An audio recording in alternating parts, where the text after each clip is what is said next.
Hey guys, so welcome again.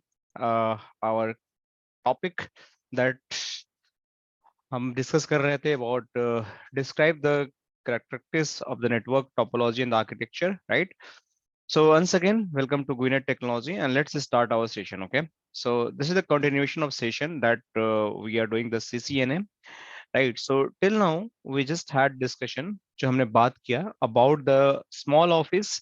हमने सीखा कि क्या WAN होता है, right? अभी हमें क्या सीखना है कि हमारा जो टीयर 2 एंड टीयर 3 नेटवर्क्स, लिफ स्पाई नेटवर्क्स क्या होते हैं, and cloud and on premises में क्या डिफरेंस होता है। तो सबसे पहले मैं आपको बताता हूँ कि क्लाउड और ऑन प्रेमिसेस में क्या डिफरेंसेस होते हैं। लेट मी सी कि आपको क्या समझ में आता है और क्या समझ में नहीं आता। अगर जो भी चीज समझ ना आए आप मुझे बता सकते हो कि कमेंट बॉक्स में कि आपको क्या समझ आया और क्या समझ नहीं आया। ठीक है, तो मैं आपको बताता हूँ। ठीक है, तो सबसे पहले कि मैं बात करता हूं कि क्लाउड क्लाउड क्या होता है। ठीक है, सो क्लाउड का मतलब ये होता है कि जैसे आपको मैं क्लाउड बोलता हूं तो आपके दिमाग में ये कुछ बादल की तस्वीरें समझ में आ जाती है, राइट, जिसको मैं बोलता हूं क्लाउड। इस क्लाउड से जनरली आपने देखा होगा कि रेन्स होती हैं, राइट, जहाँ से बारिश जिसको हम बोलते हैं वो पड़ता है और आपके जो भी अर्थ है उसको ये पूरा वाटर सप्लाई करता है, राइट, थ्रू द एयर। तो इसको हम जनरली क्लाउड बोलते हैं। तो अगर इसको मैं बोलूं कि ये नेटवर्किंग में भी यूज होता है तो थोड़ा सा आपको फनी लगेगा, right, but yes exactly use होता है। बट ये रेनिंग वाला नहीं होता, रेन वाला क्लाउड यूज नहीं होता है। इसका कुछ और मतलब होता है क्लाउड का। ठीक है, तो देखो क्लाउड का क्या मतलब होता है। जैसे अब बात करते हैं कि हमारे पास ना, जैसे मैंने एक ऑफिस बना लिया, ठीक है, ये मेरा ऑफिस है। इस ऑफिस के अंदर मेरे क्या क्या डिवाइसेस हो सकती है। मेरा कंप्यूटर हो सकता है, मेरा लैपटॉप हो सकता है, मेरा प्रिंटर हो सकता है, मेरा सर्वर हो सकता है। ठीक है, ये सारी चीजें हो सकती हैं जो डिफरेंट डिफरेंट यूजर यहाँ बैठ के इन सब चीजों को ऑपरेट कर रहा होगा, राइट। तो कोई प्रिंटर को ऑपरेट कर रहा होगा, कोई सर्वर को ऑपरेट कर रहा होगा, कुछ एक्सेस कर रहा होगा। अब क्या होता है कि अब कुछ ऐसी आपकी वेबसाइट्स हैं, ठीक है, जो आपकी ऐसे ही 100 ऑफिसेस हैं। ठीक है, 100 ऑफिसेस हैं। जैसे ये ऑफिस है, ये ऑफिस है, ये ऑफिस है, ये ऑफिस है। तो जैसे मैं 1 2 3 4 5, सो ये 1 2 3 4 5 ऑफिसेस हैं जहाँ पे अलग अलग एम्प्लॉयज हैं। यहाँ भी 100 एम्प्लॉय बैठते हैं, यहाँ भी 100 एम्प्लॉय बैठते हैं, यहाँ भी 100 एम्प्लॉय बैठते हैं, यहाँ भी 100 एम्प्लॉय, यहाँ भी 100 एम्प्लॉय। तो ये सारे ऑफिसेस हैं, सबको ना एक आपकी कंपनी का वेबसाइट एक्सेस करना है। जैसे www.guinet.com से ये वेबसाइट है। अब इस वेबसाइट को एक्सेस करने के लिए हमें कोई एक लोकेशन चाहिए, जहां पे एक सर्वर चाहिए जिसके अंदर इस वेबसाइट को मैं होस्ट करूंगा। होस्ट करने का मतलब होता है कि उसमें मैं इस वेबसाइट को डाल दूंगा और जिसको भी एक्सेस करना होगा वो क्या करेगा, इस लोकेशन से निकलेगा और उस लोकेशन तक जाएगा उसको एक्सेस करने के लिए। तो यहाँ से भी निकलेगा, यहाँ से भी निकलेगा, यहाँ से भी निकलेगा, यहाँ से भी निकलेगा और यहाँ से भी निकलेगा। तो ये कंडीशन होती है। अब ये हो सकता है कि वेबसाइट आपके घर से बहुत दूर हो। अब घर से दूर का मतलब क्या होगा कि ये हो सकता है कि आपका आपका घर हो सकता है कि आप कहीं सपोज करो कि आप यूपी में बैठे हो, कोई मान के चल के एमपी में बैठा है, कोई आपके मान के चलो बंगाल में बैठा है। ठीक है, कोई मान के चलो आपका एमपी हो गया महाराष्ट्र में बैठा है। ठीक है, कोई गोवा में बैठा है। सो अलग अलग लोकेशन हैं जो आपके अलग अलग आपके ऑफिस हैं। लेकिन हर जगह पे ये सर्वर तो हम रख नहीं सकते ना। ऐसा तो नहीं कि मतलब कि मैं हर सर्वर खरीदूं। अगर मैं हर लोकेशन पे एक सर्वर रखूंगा, उसमें वेबसाइट होस्ट करूंगा, तो मेरा कॉस्ट बढ़ जाएगा। तो ये भी एक प्रॉब्लम है, कॉस्ट मेरा बढ़ गया। तो मैं क्या करूंगा कि मैं एक सेंट्रल लोकेशन मान के चलो कि मैंने चेन्नई डिसाइड किया कि चेन्नई मेरा एक हेड ऑफिस है। मैंने यहाँ पे एक सर्वर रख दिया जो मेरा एक हेड ऑफिस की तरह काम कर रहा है। तो ये मेरा बन गया हेड ऑफिस। ठीक है, तो आप इसको मान के चलो कि ये मेरा हेड ऑफिस हो गया। तो मैं बोला कि ठीक है, ये मेरा ब्रांच ऑफिस हो गया, मेरा हेड ऑफिस हो गया। अगर तुमको इस सर्वर को एक्सेस करना है तो तुम हेड ऑफिस में आओ। अब समस्या ये है कि ये तो अलग अलग लोकेशंस हैं, इनका लैन है। ऑफिस को क्या बोलते हैं हम लोग, लैन बोलते हैं। ठीक है, जैसे मैंने बताया आपको। तो इन सब लैन जो लोकेशंस हैं, इन लैन लोकेशंस पे अब आपको एक्सेस करना है ट्रैफिक जो कहीं पे होस्टेड है। वो जो होस्टेड लोकेशन है वो आपका है चेन्नई। तो आपको क्या करना पड़ेगा, आपको इसको वैन से कनेक्ट करना पड़ेगा। एक सेकंड तो मुझे आप लोग, ये कहीं नीचे क्यों आ गया, हाँ ठीक है। आपको इसको वैन से कनेक्ट करना पड़ेगा, तो लैन से वैन कनेक्ट करोगे तभी तो आप सर्वर तक पहुंच पाओगे। ये कॉन्सेप्ट होता है, आपको लैन वैन की कनेक्शन करनी पड़ेगी। तो जहां पे आप अपने कंपनी के एप्लीकेशंस को होस्ट करते हो, मतलब कोई ऐसा एप्लीकेशन जिसको आप एक्सेस करते हो, एप्लीकेशन का मतलब हो गया कि जैसे आपको एफटीपी यूज करना है, जैसे कोई फाइल्स ट्रांसफर करना है, राइट, ठीक है, कोई आपको वेबसाइट होस्ट करनी है, ठीक है, आपकी कोई कंपनी का, जैसे आप घर में क्या करते हो, जैसे आपका यूट्यूब है, यूट्यूब भी एक एप्लीकेशन है, आपको यूट्यूब चलाना है, उसको कहीं पे उसको होस्ट करना है, मतलब कि सर्वर में डालना है ताकि लोग उसको जाकर उसको एक्सेस कर सकें, तो उसको एप्लीकेशन होस्ट बोलते हैं। तो वो जो होता है किसी सेंट्रल लोकेशंस पे होता है। सेंट्रल लोकेशन में बोलता हूं तो दैट मीन्स कि वो आपका डेटा सेंटर बोल सकते हो आप उसको, डेटा सेंटर, तो उसको बोलते हैं सेंट्रल लोकेशन। सो जब सेंट्रल लोकेशन की हम जब बात करते हैं, डेटा सेंटर की बात करते हैं, तो वहां पे हम सर्वर्स को होस्ट करते हैं, तो आपको जाना पड़ता है वहां पे और उसको एक्सेस करना पड़ता है। तो मतलब कहने का मतलब कि आपकी जो ब्रांच ऑफिसेस हैं, जो भी ब्रांच ऑफिसेस आपकी हैं, ब्रांच 1 ब्रांच 2, इनको कहीं से भी आपको बात करना है, 3 4, जैसे आपका BR5 हो गया, तो ये आपस में बात कर सकती हैं थ्रू वैन। इनका लैन को, अगर इसके पीछे कोई यूजर है, इसके पीछे एक यूजर है, इसके पीछे एक यूजर है, इसके पीछे एक यूजर है, इसके पीछे एक यूजर है, ये सारे मान के चलो पीसी हैं। देखो ध्यान से आप लोग, ये सारे पीसी हैं, ये भी पीसी हैं।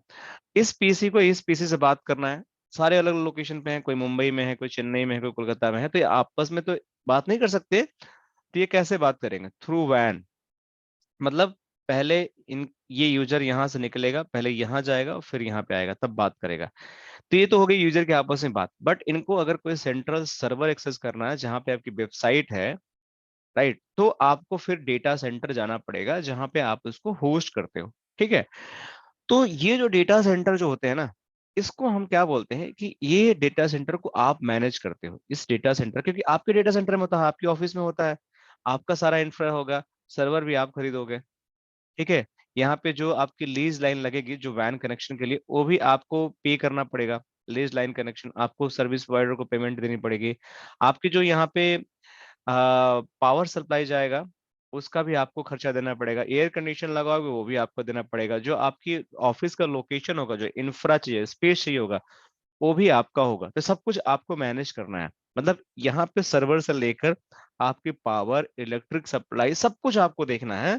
तो उस कंडीशन की जो हमारे लोकेशंस होती है, जो डेटा सेंटर बोलते हैं ना, उसको हम बोलते हैं ऑन प्राइमिस, ऑन प्रेमिसेस हम लोकेशंस बोलते हैं।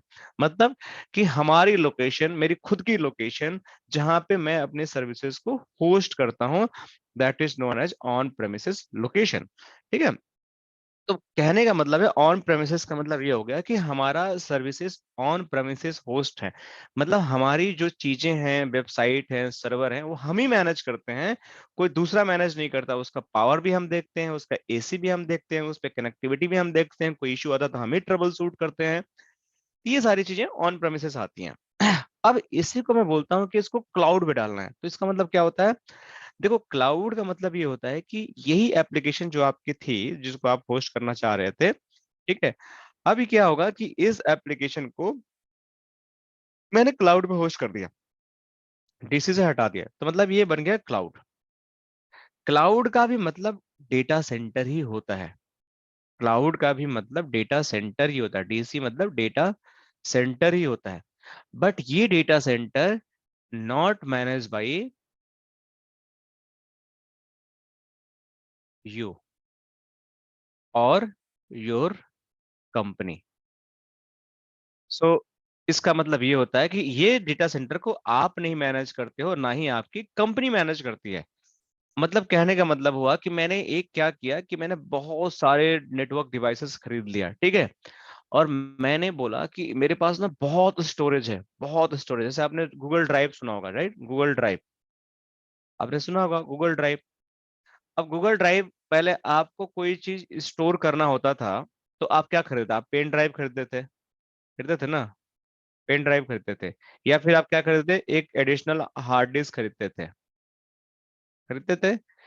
आप हार्ड डिस्क खरीदते थे, पेन ड्राइव खरीदते थे, या फिर आप अपने कंप्यूटर के हार्ड डिस्क में इसको स्टोर करते थे। अगर वो फुल हो गया तो क्या करते थे, फिर से नया हार्ड डिस्क खरीदते थे, राइट। ये सब आप काम करते थे। बट इसमें प्रॉब्लम क्या है, आपका कंप्यूटर क्रैश हो गया, राइट, आपका सारा डेटा लॉस्ट हो गया। तो ये कंप्यूटर आप मैनेज करते हो, पेन ड्राइव भी आप मैनेज करते हो, खराब हो गया आपकी रिस्पॉन्सिबिलिटी है, दूसरा कोई देखने वाला नहीं है, ठीक है। आपको पैसे पे करना पड़ेगा, राइट। हार्ड डिस्क भी आपका, कंप्यूटर भी आपका, लेकिन आप ये सारी चीजें ऑन प्रेमिसेस में करते थे, ऑन प्रीमिसेस कंप्यूटर में करते थे, मतलब आपके खुद के कंप्यूटर लैपटॉप में आप ये सारी चीजें करते थे। बट मैं चाहता हूँ यार, मैं पेन ड्राइव क्यों खरीदूं, क्यों इसको मैं ढो के चलूं, मैं जहां जाऊं वहां लेके जाना पड़ेगा। मैं अगर मैंने आज यहाँ हूं तो मैंने उसको लेना पड़ेगा, कल मैं दिल्ली चला गया तो दिल्ली ले जाना पड़ेगा, कल मैं मुंबई चला गया तो मुंबई ले जाना पड़ेगा, हर जगह आपको ले जाना पड़ेगा, डेटा एक्सेस करना है आपको, तो ये तो प्रॉब्लम है ना। बट मैं चाहता हूँ यार, मैं इसको क्लाउड पे डाल दूं ना, अपना जो पेन ड्राइव में डेटा डालना है उसी को मैं क्लाउड पे डाल दूं। क्लाउड तो हर जगह से अवेलेबल होगा, तो वो होता गूगल ड्राइव। अब गूगल ड्राइव में क्या किया, आपको फ्री स्पेस अगर 20 GB मिल गया, 15 GB मिल गया, कुछ भी जो मिल गया, आप क्या करो, पेन ड्राइव से ना रख के ये डेटा यहाँ पे डाल दो। अब ये डेटा आपके यहाँ पड़ा रहेगा, ना तो आपको इसको कैरी करने की जरूरत है, ना तो आपको 15 GB तक कोई पैसे देने की जरूरत है, ना ही अगर उससे ज्यादा स्टोरेज लगेगा तो आपको पे करना पड़ेगा, बट कुछ चीजें फ्री हैं। ना ही आपको ये देखना है कि कभी खराब होगा या कुछ होगा, या इसको पावर देना है कि नहीं देना है, रिपेयर कराना है कि नहीं, कुछ नहीं करना। तो ये बन गया आपका क्लाउड, तो ये आपका क्लाउड स्टोरेज हो गया, मतलब गूगल क्लाउड पे आप इसको स्टोर कर रहे हो। तो मतलब कहने का मतलब ये होगा कि जो चीजें आप खुद मैनेज करते हो वो ऑन प्रेमिसेस होती हैं, जो डिवाइसेस आप मैनेज करते हो, जो सर्वर आप मैनेज करते हो, वो ऑन प्रेमिसेस हो गई। कोई ऐसा वेंडर जो एक इंफ्रा तैयार किया और बोलता है कि आप हमारे पास आओ, ना तो आपको एसी की टेंशन लेनी है, ना, मैं यहाँ लिख देता हूँ, कोई ऐसा डेटा सेंटर, कोई ऐसी डिवाइस, वो बोलता है कि ना तो आपको एयर कंडीशन की टेंशन लेनी है, ना आपकी पावर की कंडीशन टेंशन लेनी है, ना आपकी नेटवर्क कनेक्टिविटी की टेंशन लेनी है, कुछ भी नहीं लेना है। एक मिनट, आपको कुछ नहीं टेंशन लेना है। आपको सिर्फ क्या करना है, मुझे पे करना है कुछ महीने का रेंट, और मैं आपको ये सारी सर्विसेज फ्री दूंगा। आप सिर्फ यहाँ पे अपना वेबसाइट डाल दो, WWXYZ जो भी वेबसाइट है यहाँ पे होस्ट कर दो, और आप कहीं ये बैठे हो, अगर आपका ऑफिस कल बंद हो गया, कल आपका नया ऑफिस खुल गया, तो भी मैं आपकी इसकी रिचेबिलिटी बना दूंगा और आपको दे दूंगा। इस टाइप का जो सेटअप्स हमारे होते हैं, that is known as the cloud setups, उनको हम क्लाउड बोलते हैं। और वहां पे आपकी सर्विसेज होस्ट होती है एज ए रेंट बेसिस। आपको फुल पैसा नहीं पे करना पड़ता है, अगर कल का डेट में आपको सर्विसेज नहीं लेनी है तो आप रेंट देना बंद कर दो, वो सर्विसेज डिस्कनेक्ट हो जाएंगे। अगर आपने यहाँ पे खुद का बना लिया तो आपको पूरा पैसा दे खरीदना पड़ेगा, यूज करो या ना करो, आपका पैसा तो लग गया, आपको मेंटेन भी करना पड़ेगा। तो ये होता है फायदा। आई होप आपको ये चीज समझ आ गई कि ऑन प्रेमिसेस एंड क्लाउड क्या होता है। तो हमने क्या क्या भी समझ लिया, हमने तीन टॉपिक समझ लिया, वैन क्या होता है, स्मॉल ऑफिस स्मॉल होम क्या होता है, एंड आपका ऑन प्रेमिसेस एंड क्लाउड क्या होता है। अब हम बात करते हैं tier 2 network, tier 3 network and leaf in spine क्या होते हैं, ठीक है। तो मैं आपको अब चीजें दिखाता हूँ, उसको ध्यान से देखना। तो मैं जाता हूँ CCNP की बुक में, राइट। तो कुछ चीजें होती हैं नेटवर्किंग में, कुछ टोपोलॉजी होती हैं, ठीक है, जिसको हम बोलते हैं कि आपका लैंड डिजाइन कैसा होता है, राइट, लैंड डिजाइन। तो उसमें कुछ हमारा एक्सेस लेयर होता है, कुछ हमारा डिस्ट्रीब्यूशन लेयर होता है, कुछ कोर लेयर होता है, ठीक है। तो अभी ये सारी चीजें CCNP का पार्ट है जो मैं आपको बता रहा हूँ, बट आपको पता होना चाहिए।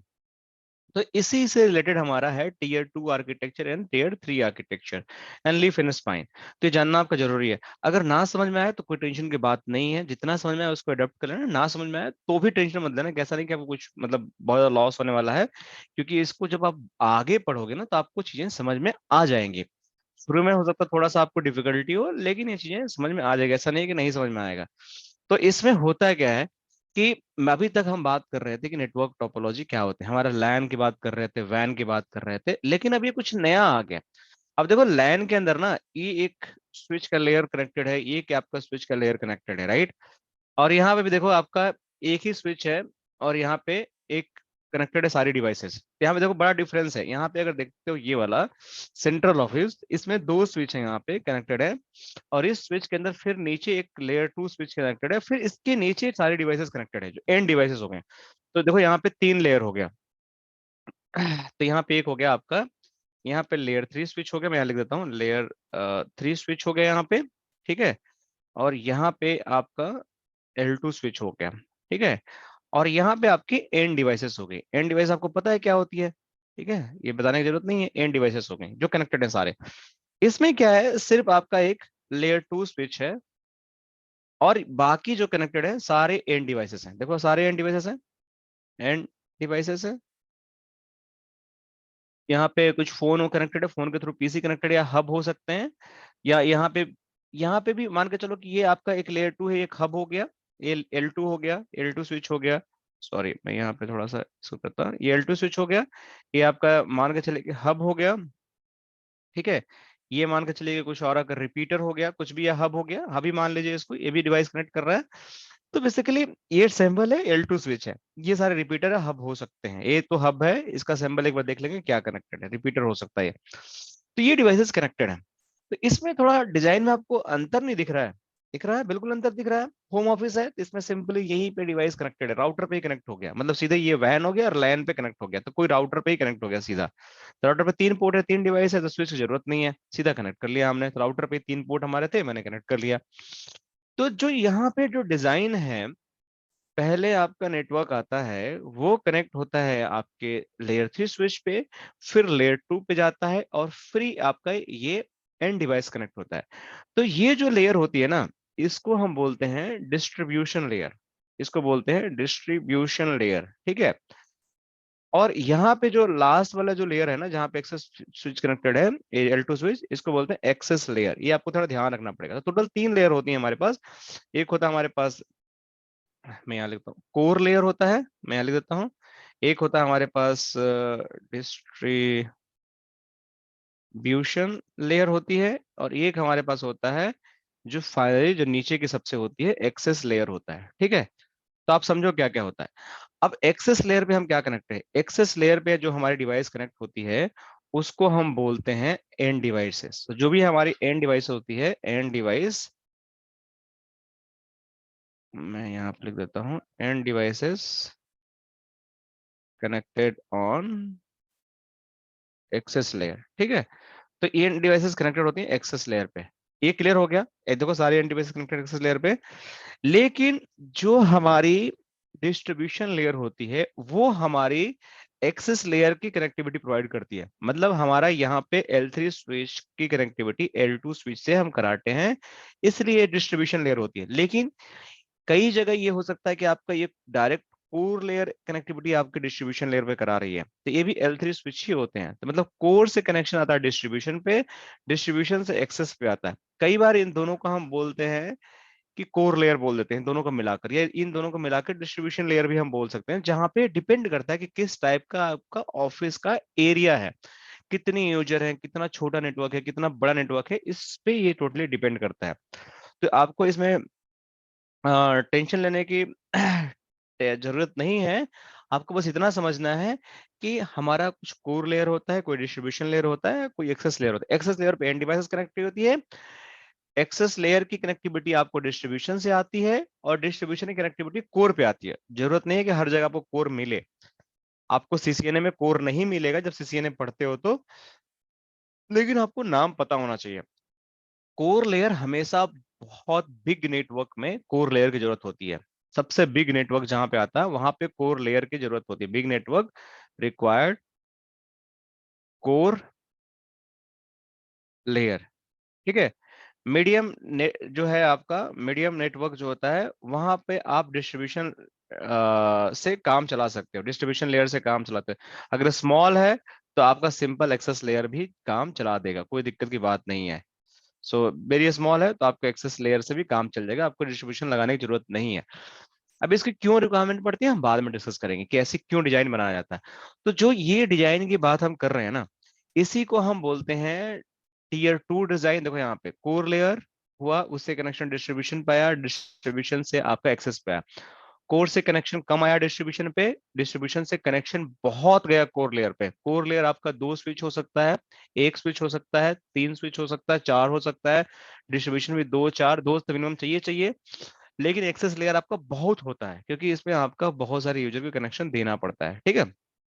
तो इस तरीके का हमारा कोर लेयर, देखो इसमें कोर डिस्ट्रीब्यूशन का एक ही बना दिया, यहाँ पे कोर डिस्ट्रीब्यूशन को अलग अलग कर दिया। तो डिपेंड करता है कैसी आपकी डिजाइन है, कैसा आपको करना है। अब देखो यहाँ पे कोर को अलग कर दिया, डिस्ट्रीब्यूशन को अलग कर दिया, और देखो एक्सेस लेयर पे कितने डिवाइसेस कनेक्ट कर दिया। तो एक्सेस लेयर कनेक्टिविटी भी आपको यहाँ दिखा दिया। तो इस तरीके से आपका नेटवर्क को डिजाइन करते हैं, कोर एक्सेस एंड ऑल। लगना क्या है, सारे लेयर पे स्विच लगेगा, किसी पे L2 स्विच लगेगा, किसी पे L3 स्विच लगेगा। तो कोर और डेस्टिनेशन पे हमेशा L3 स्विच लगते हैं क्योंकि ये आपको आईपी को भी समझते हैं, राउटिंग प्रोटोकॉल को भी समझते हैं। आपको पता नहीं आईपी राउटिंग प्रोटोकॉल क्या होती है, जो हम आगे बात करेंगे। और ये क्या है, सारे लेयर 2 स्विच हैं जो आपको सिर्फ एक लेयर 2 कनेक्टिविटी प्रोवाइड करते हैं, जो एंड डिवाइस को कनेक्ट करने के लिए, ठीक है। तो ये हो गया मेरा कोर डिस्ट्रीब्यूशन। अब क्या बात करते हैं कि कोर डिस्ट्रीब्यूशन तो आप समझ गए। अब इसके कुछ डिजाइन होते हैं, राइट। इसके डिजाइन क्या होते हैं कि ये इनके टीयर 2 डिजाइन होते हैं और टीयर 3 डिजाइन होते हैं, जो हमें पढ़ना है, ठीक। टीयर 2 एंड टीयर 3 डिजाइन क्या होता है।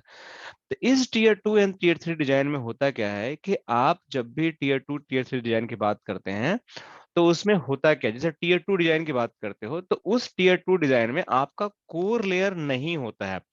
आपका सिर्फ और सिर्फ आपका एक लेयर होगा डिस्ट्रीब्यूशन और एक होगा एक्सेस। तो क्लियर हो गया आपका टीयर 2 का डिजाइन का मतलब क्या होता है कि आपके नेटवर्क में कितने लेयर होते हैं। मैं यहाँ फिर से लिख देता हूं, एक हमारे पास कोर लेयर होता है, एक हमारे पास डिस्ट्रीब्यूशन लेयर होता है, और एक हमारे पास एक्सेस लेयर होता है। तो जब भी आप टीयर 2 आर्किटेक्चर की बात करते हो तो उसमें कोर लेयर नहीं होता है। अब देखो यहाँ पे इसमें कोई कोर लेयर है, कोई कोर लेयर नहीं थी। इसी डिस्ट्रीब्यूशन लेयर को ही कोर लेयर यहाँ बोला जा रहा है कि आपका कोर लेयर है। बट एक्चुअली कोर लेयर नहीं है यहाँ पे, मतलब ये जो डिस्ट्रीब्यूशन है कोर की तरह भी काम कर रहा है और आपकी बाकी एक्सेस कनेक्टिविटी भी प्रोवाइड कर रहा है। तो टीयर 2 का मतलब ये होता है कि एक्चुअली आपकी एडिशनल कोर की जरूरत नहीं पड़ती है, 2 स्विच लगाने की और जरूरत नहीं है।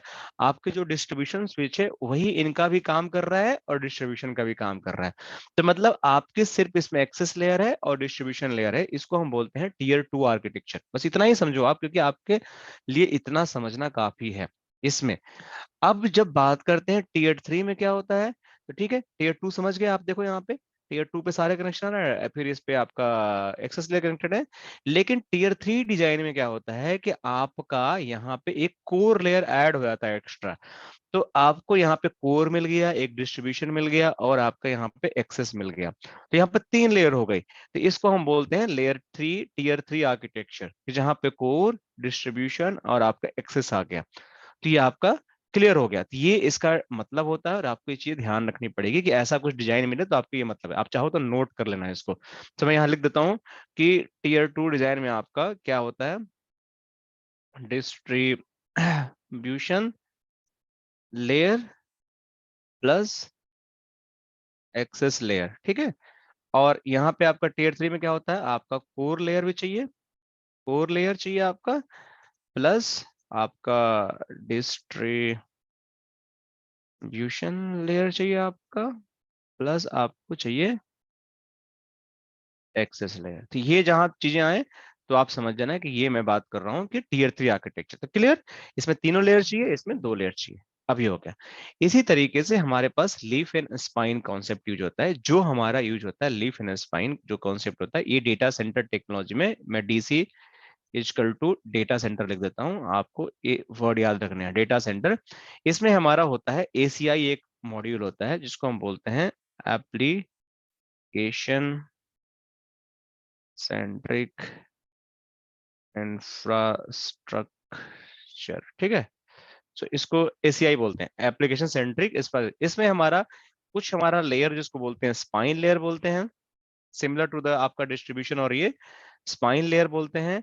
और कुछ हमारा होता है लीफ लेयर बोलते हैं, ठीक है। तो देखो लीफ और स्पाइन का मतलब क्या होता है, अभी आपने समझ गया कि आपके पास 2 3 लेयर में आया था, एक कोर, एक डिस्ट्रीब्यूशन और एक एक्सेस, 3 लेयर मैंने बताया था आपको।